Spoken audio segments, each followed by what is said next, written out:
அனைவருக்கும் வணக்கம். இந்த வீடியோவில் நம்ம என்ன பார்க்க போகிறோம் அப்படின்னு பார்த்தீங்கன்னா, டிஎன்பிஎஸ்சி குரூப் 4 அப்ளிகேஷனை வந்து எப்படி வந்து எடிட் பண்ணுறது, ஓகேங்களா?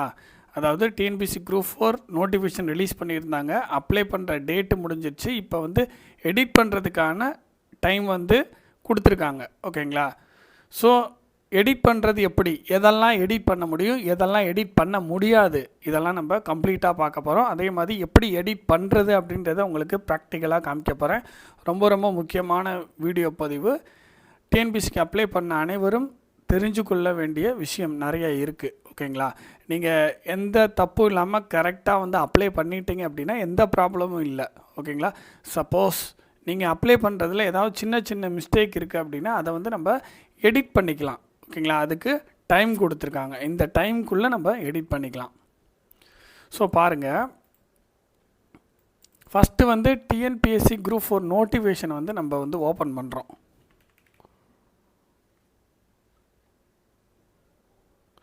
இங்கே பாருங்கள் என்ன சொல்லியிருக்காங்கன்னு நீங்களே பாருங்கள். 4/3/2024 முதல் 6/3/2024 வரைக்கும் 4, 5, 6 இந்த 3 டேட்டில் வந்து எடிட் பண்ணிக்கலாம், ஓகேங்களா?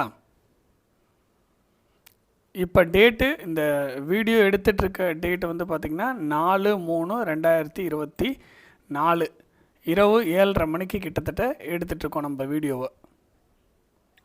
ஸோ இந்த விஷயத்தை ஃபஸ்ட்டு தெரிஞ்சுக்கணும். 3 நாள் எடிட் பண்ணிக்கலாம். சின்ன சின்ன பிரச்சனைகள்லாம் ஈஸியாக வந்து சால்வ் பண்ணிடலாம், எந்த ப்ராப்ளமும் இல்லை. ஓகே, இப்போ வந்து டிஎன்பிஎஸ்சி வெப்சைட்குள்ளே போயாச்சு. ஃபஸ்ட்டு வந்து ரிஜிஸ்டர்டு யூசர் இங்கே இருக்குது பாருங்கள்,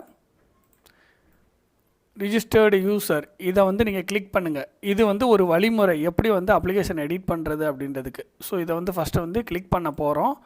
ரிஜிஸ்டர்டு யூசர் கிளிக் பண்ணியாச்சு. இங்கே வந்து ஓகே கொடுக்கணும், கொடுத்தாச்சு.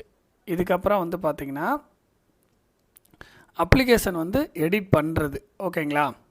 இங்கே பாருங்கள், கீழே வந்து இந்த மாதிரி ஒரு இன்ஃபர்மேஷன் இருக்குங்களா, அதில் கரண்ட் அப்ளிகேஷன் டேபு இதை வந்து கிளிக் பண்ணணும். நல்லா பார்த்துக்குங்க, திருப்பி ஒரு டைம் சொல்கிறேன். For verification for reupload of documents select view documents only for completed application option available against the respective notification number post in the current application tab. இந்த இடத்துல கரண்ட் அப்ளிகேஷன் இருக்குல்ல, இதை கிளிக் பண்ணலாம். நல்லா பாருங்கள், இதை கிளிக் பண்ணலாம் அல்லது இந்த இடத்துல கிளிக் பண்ணலாம்.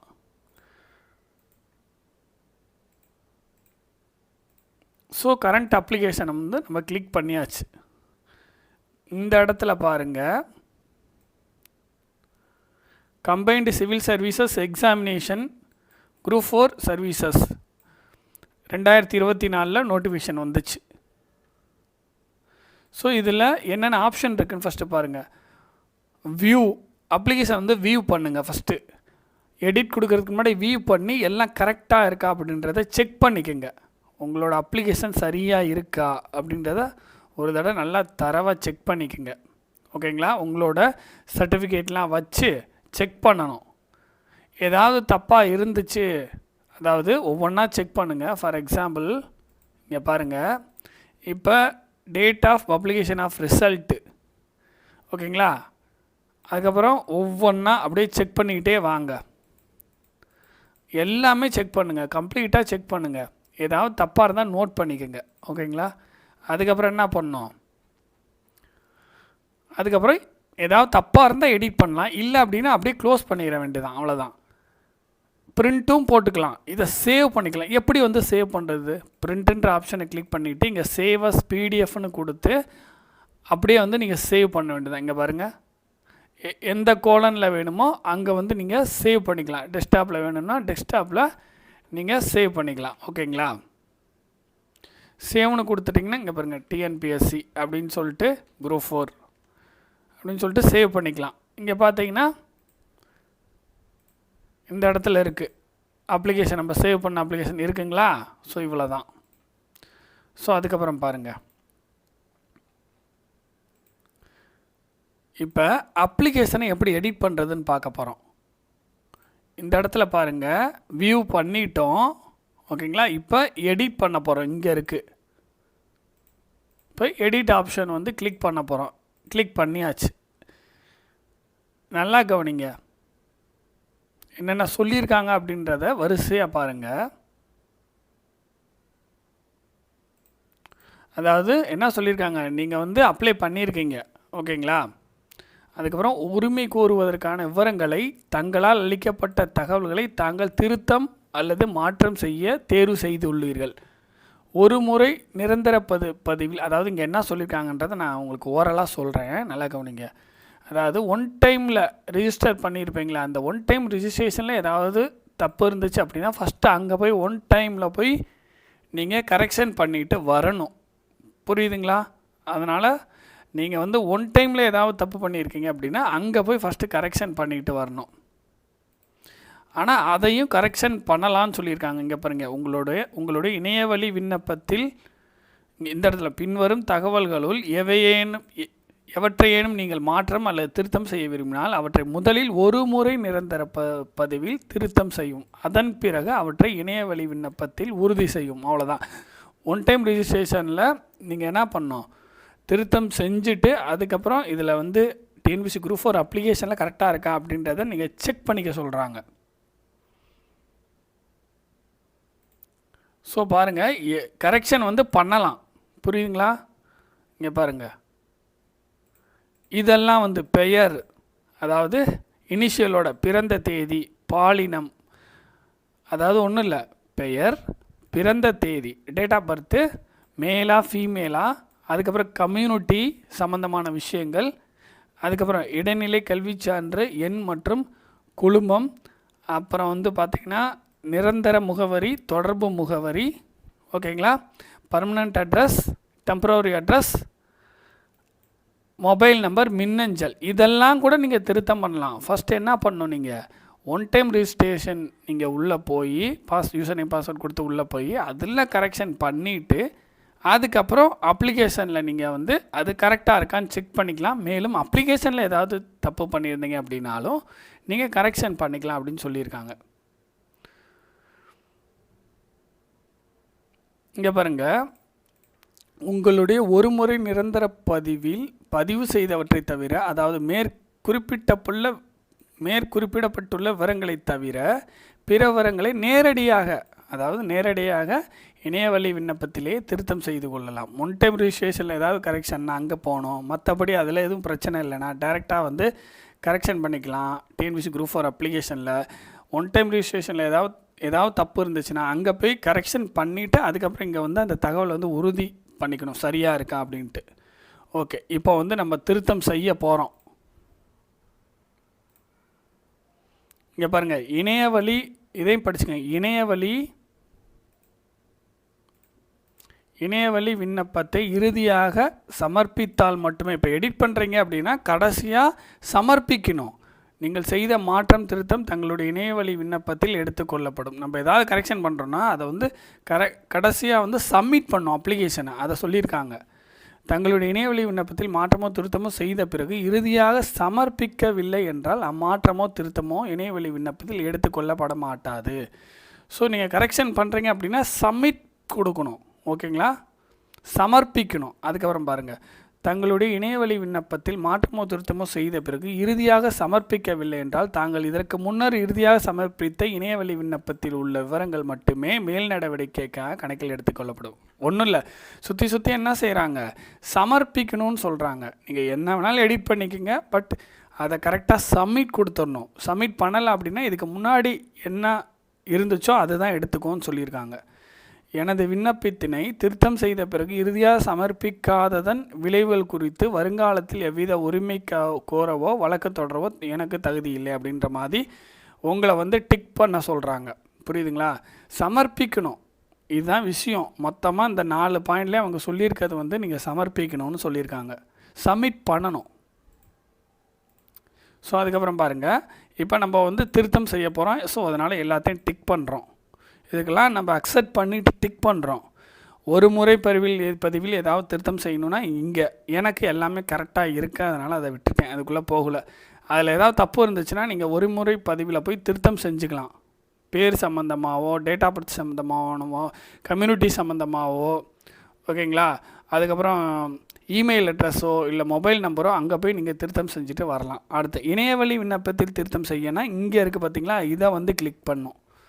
கிளிக் பண்ணியாச்சு. ஓகேங்களா? ஸோ இதெல்லாம் வந்து கரெக்டாக இருக்குது. ஓகேங்களா? ஸோ என்ன பண்ணுறோம்,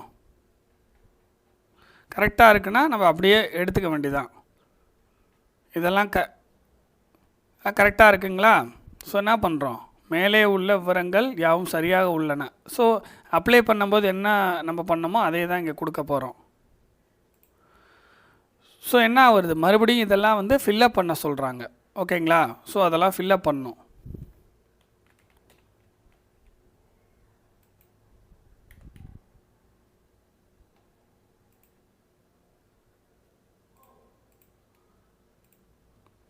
ஸோ அதெல்லாம் நம்ம ஃபில்லப் பண்ண போகிறோம்.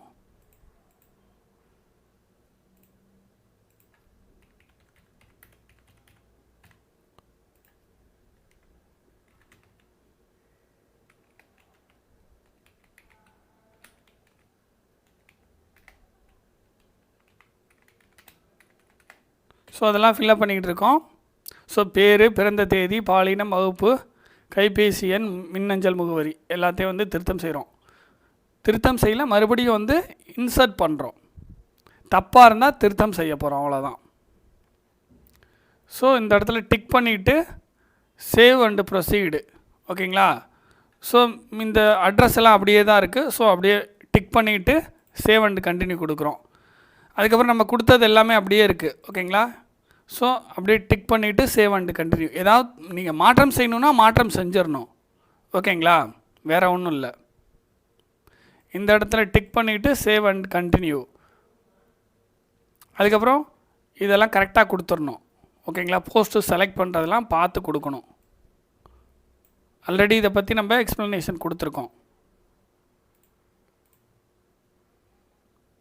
ஸோ இந்த இடத்துல வந்து பார்த்திங்கன்னா எனக்கு இந்த இடத்துல வந்து டேட்டு வந்து தப்பாக போட்டேன்.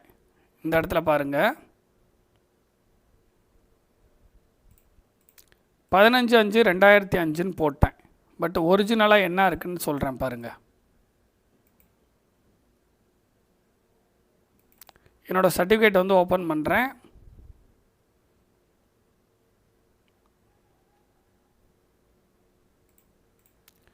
பதினெட்டு 5/2005 இருக்குங்களா? 18 நல்லா பாருங்கள், 18/5/2005 இருக்குது.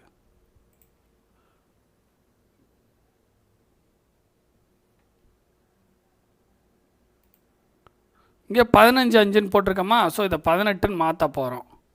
18/5/2005.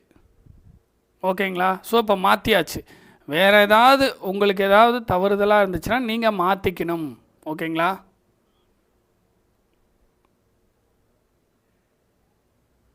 ஸோ மீதியெல்லாம் எனக்கு கரெக்டாக இருக்குது.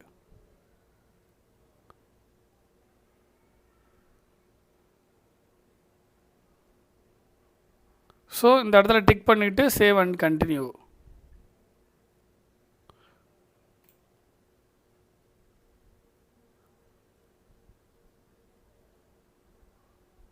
பிஎஸ்டிஎம் நான் வந்து இடஒதுக்கீடு கோரலை. ஓகேங்களா? நீங்கள் வந்து உங்களுக்கு தகுந்த மாதிரியான விஷயங்களை எடிட் பண்ணணும். உங்களுக்கு எது மேட்சோ அதை எடிட் பண்ணிக்கிங்க. அதை இங்கே இந்த இடத்துல நீங்கள் கொடுக்கணும். நான் கொடுத்த மாதிரி நீங்கள் கொடுக்கக்கூடாது.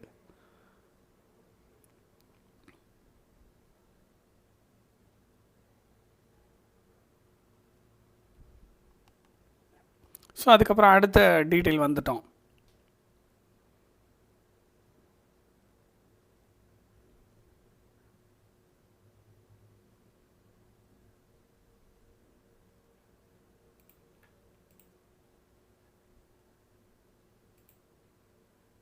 ஸோ அப்ளிகேஷன் வந்துருச்சு.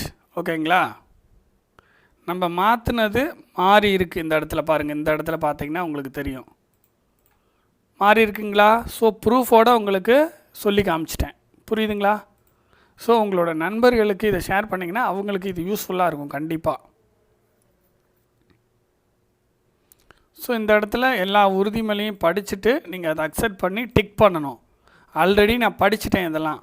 ஓகேங்களா? அதை அக்செப்ட் பண்ணிட்டேன். ஸோ அதனால் டிக் பண்ணுறேன்.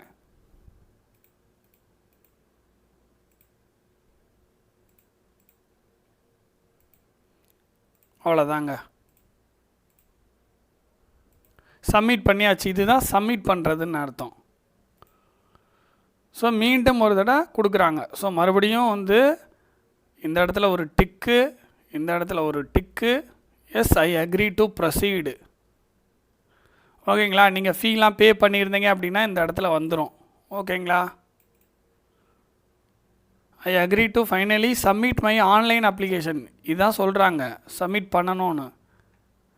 இங்கே பாருங்கள், your application is submitted successfully. இப்படி வந்தால் தான் நீங்கள் கரெக்டாக சப்மிட் பண்ணியிருக்கீங்க அப்படின்னு அர்த்தம். So download your application form. ஓகேங்களா? வந்துருச்சுங்களா? ஸோ நம்ம கொடுத்த சேஞ்சஸ் சரியாக வந்திருக்கு. அவ்வளோதான். பிரிண்ட்டுன்னு கொடுத்து இதை வந்து சேவ் பண்ணிக்கிறேன்.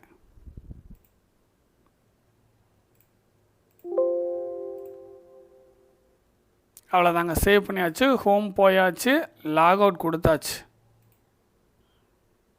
இவ்வளோ தாங்க விஷயம். இப்படி தாங்க எடிட் பண்ணோம். ஏதாச்சும் தப்பு இருந்துச்சுன்னா எடிட் பண்ணிடுங்க. டைம் வந்து 4ஆம் தேதி, 5ஆம் தேதி, 6ஆம் தேதி கொடுத்துருக்காங்க. ஓகேங்களா? 3ஆவது மாதம் 4, 5, 6ஆம் தேதி இந்த 3 நாள் வந்து எடிட் பண்ணிக்கலாம். எடிட் பண்ணிடுங்க, விரைவாக எடிட் பண்ணிடுங்க. தேங்க்யூ.